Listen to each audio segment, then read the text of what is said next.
Greetings and salutations, everyone. Welcome back. Part 3 here. We're going into Aquadia next. Because we're going to go into the Phazon. This is basically now what this game's all about, is we're now going into Phazon zones of areas. It's highly important. I mean, we've already been here before, but we're going to go a different path. Because last time we went up so we can actually get out and not die. But now, not a problem. And it's good because there's an item we can go collect and whatnot. So, we might as well. There we go, journey up here. And take a dive through the Phazon. Alright. There's not much to say. This is kind of just navigate your way through. You do need all the key cards, so we do have to go this way first to go actually pick one up. There we go. And then that gives us that little beauty right there. You need all key cards in order to go reach the boss, which is guarding the item. So we just do a little bit of this, a little bit of that. Alright, perfect. I'm not worried about, like, getting hit and whatnot. I do want to be... Is that not it? Okay, that's not it. It's going to... I thought for sure that was it, though. It is. It is. It's probably bombs. I thought it was just regular box. I know what I'm doing. It's either that or it's a speed booster, which definitely isn't. If I hit the right button. There we go. Yes, okay. Because this guy hiding all on his lonesome down here. See, I knew I was right. Like I said, there's a lot of stuff you have to remember for this game. It's not a simple stroll in the park. Also, I haven't played it as many times as, say, like Metroid Prime or Zero Mission. So that's a thing.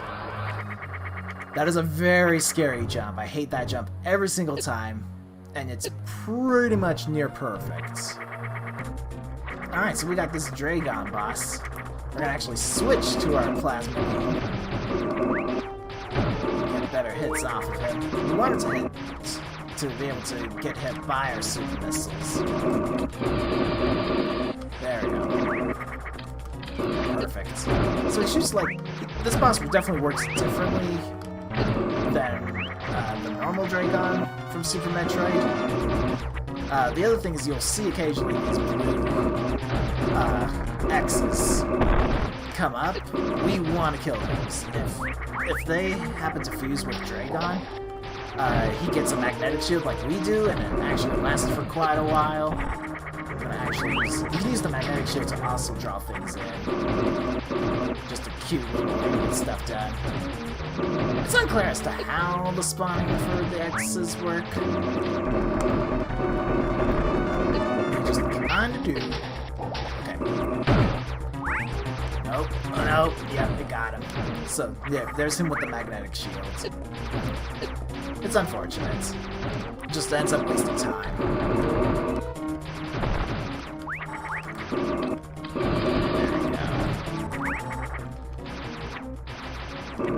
Luckily, like, this, technically speaking, this Draygon's easier to work with than the other ones, especially if you have stuff like the beautiful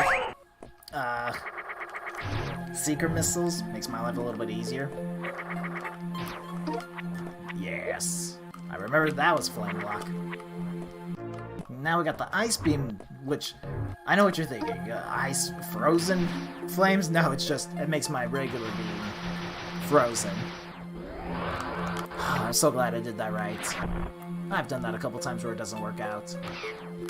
So this freezes enemies. Not to mention it also passes through them. You can also, like, I guess grab onto the edge of frozen enemies. Oh, Nally, that's not. We apparently destroyed an enemy, but it was just fine. Okay, it's not the one I was thinking of. It's alright. This is still what we want. Super missile tank. It's gonna be the next room that I'm gonna want to be careful about destroying enemies. Yes. Okay.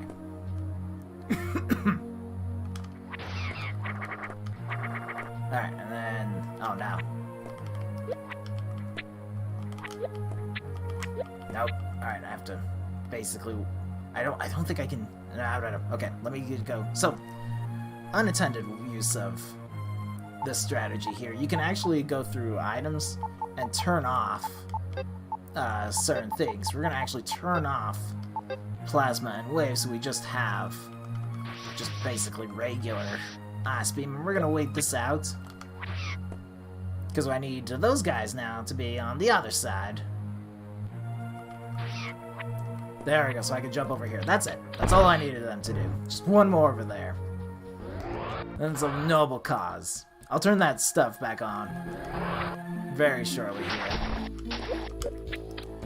And I have buttons switched around, so I'm a little confused as to how that all works. Turn on flame and ice, but it won't make it ice. It just will switch it. But we got what we needed, so that's the good news. That is the good news. Now we're gonna go over here.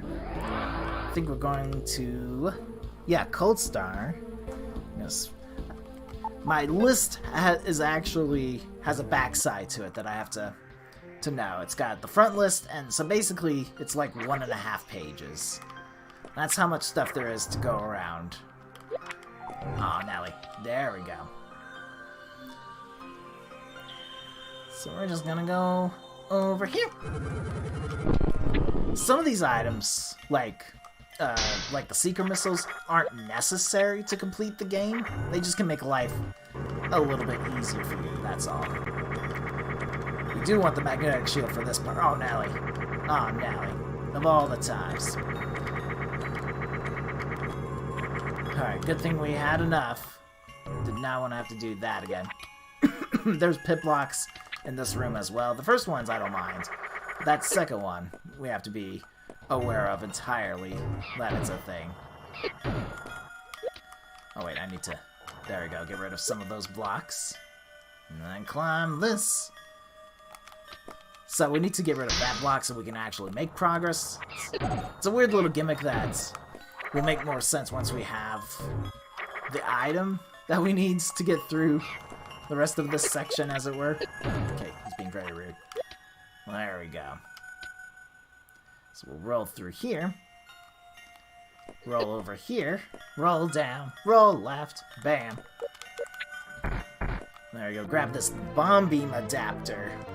So now, instead of just having, in essence, regular power bombs, I can have, for instance, flame power bombs, which actually changes.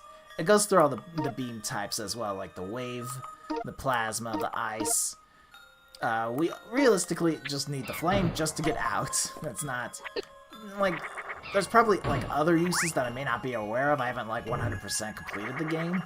But it's actually a very cool, like, upgrade to power bombs. Just not entirely necessary, but I appreciate it. Alright. Spider ball our way back. Because now... Yes. We're gonna go have some more fun here. We'll go back to the ship. And we're gonna go all the way back to Gravitax. Aw, baby. And we get to go right this time. That's a nice little deal. Go over here. I'm gonna switch. I can only switch once I'm in Morph Ball mode. So this is the Phazon zone for Gravitax, which is a dark area. If you shoot, you can actually see a little bit more better with the beam weapons. You can at least get a view of what's going on. If you turn on the magnet shield, your sight increases as well. And then there's the item in there, which of course is blocked by a gate. We got the steel space pirates, as I call them. This seems pretty legit. I'm actually gonna... The doors are actually all open in the dark zone, which is nice. Minus, unless they're, you know, they've got a shutter right in front of them. But that's kind of the name of this game, is that there's shutters we need to open. And it's a little bit hard to explain, like, which path you're supposed to go through and all that, because of course it's all dark. But this is the way to get around, basically. And this is what it's all about. Wait, I'm pretty certain I need to go real quickly back to open one shutter. make my... Yes, this one right there. So those are missile shutters, the ones that are in the Phazon zone. They're red-ish, so they just need some sort of missile, basically. That's all. There we go.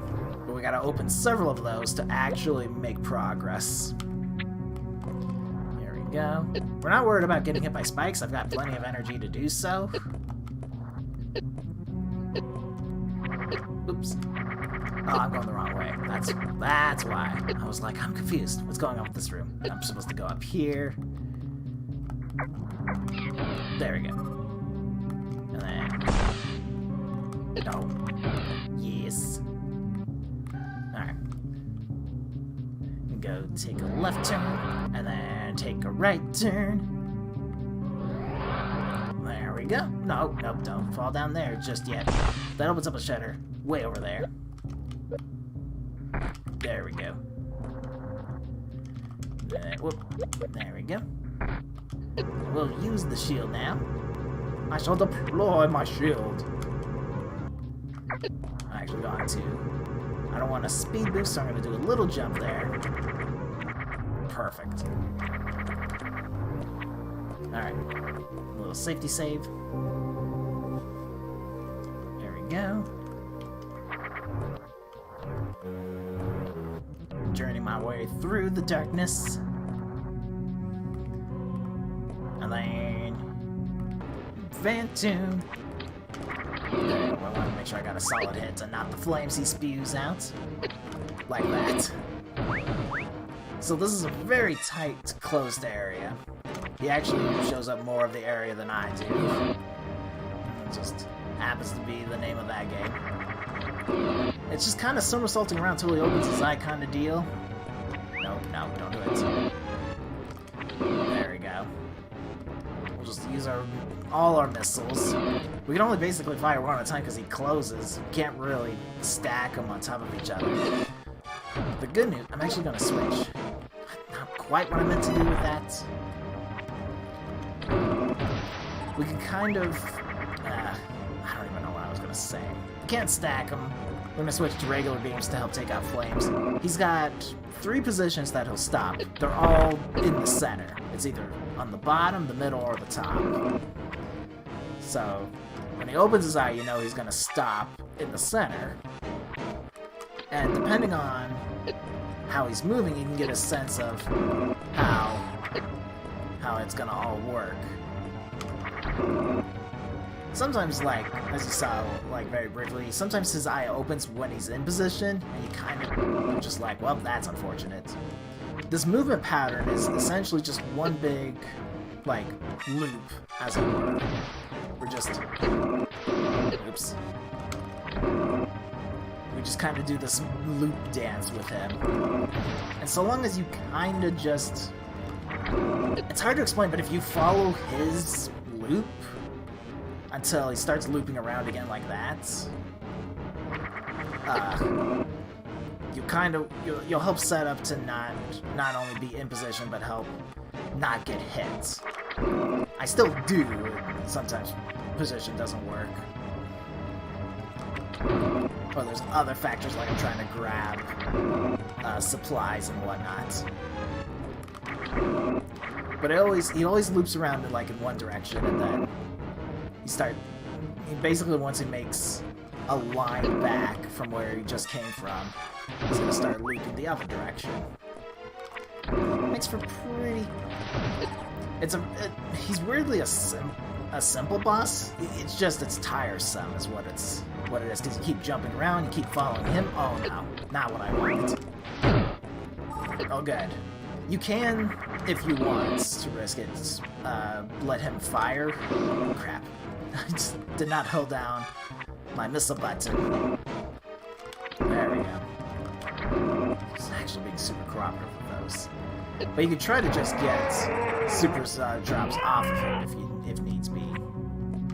There we go. I'll switch back to flame. Try to keep the shields. I don't want to use them. I'd rather just take the hits. There we go, because we need to jump up that part. Don't want those missiles, actually. I know, it seems weird. We're gonna use a power bomb. There we go. And then we grab this, the space jump. This allows us to jump continually through the air. Super useful upgrade. Power bombs don't cover a whole room. They cover like a large portion of the room, but not an entire like block. So you got to be aware of that. All right. Yep, we're going back to Greeny Mead. We've got some stuff to do. All right, we're gonna speed boost. Go back through here. This is actually faster. Saves you quite a bit of time. So we can go up through this door.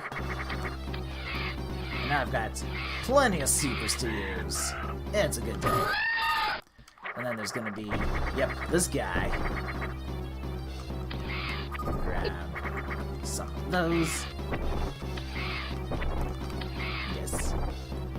Don't be mean, just let me use my supers.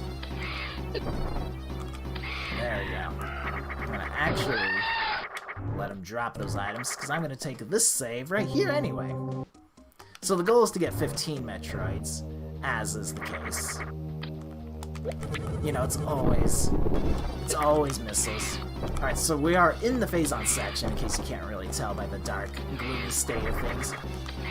And then this also has Phazon Metroids, which are stronger than their regular brethren. Like this, they're much stronger.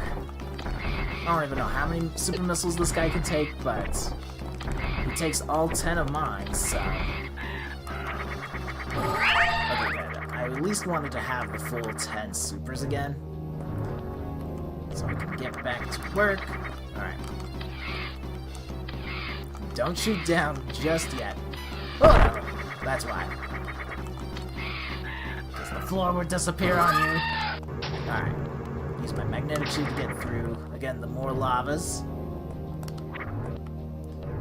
Alright, quietly go this way. And get this guy awake. Oh, now he can use power bomb to get him off me. It works a little bit better than just regular bombs. Plus, I don't actually need power bombs. I don't know if it actually, like, hurts him. He flashes like it does hurt. Alright. I got what I needed. We needed to kill 15 Metroids to get the last item, as it were. Well, I guess it's not technically the last item. Alright, Dark Lanmolas. This gets very fun. Because there's 3 of them. Which is also something we saw in Link to the Past. I believe it actually just starts off as 3. Starting off as 1 is the oddball, as it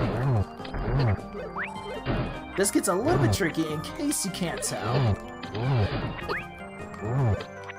Because especially, like, they start going at different speeds. If you don't, like, line up their health, essentially. They each have, like, individual health bars which determine how close they are to death and their speed, their speed overall. So I take quite a bit of hits. This boss is only scary just because we tend to get hit very easily. Especially once they're just moving at full speed. Oh gosh, he's not. Oh, thank you for these. We're gonna need them. Oh, Nally, I don't even think like splash damage got him that time. Okay, well I got him that time. Just to make sure I have some things. We've got the screw attack, which is brilliant in every single way. This will take care of most of our problems. It doesn't protect us from the Phazon lava, though. Here we go. So now, we're gonna go leave, I believe. Yes. We're going actually all the way back to the asteroid. I do need to see... Yeah, I think I'll do... One more break, we'll do a part 4, just to kind of help, whoops, even out times and whatnot. Luckily, those little flyer grabbers aren't as much of a problem as they usually are. Alright. So we'll be going to the asteroid next. So we're almost done. We've got, what is it? I think it's, yeah, like 3 boss fights total left. And only 2 more major items left. So we're getting there. We're getting close to the end. But the end is like the big portion as far as a time consumption. So we'll get to that next time. Thank you all for watching. I will see you next time. Take care, everyone.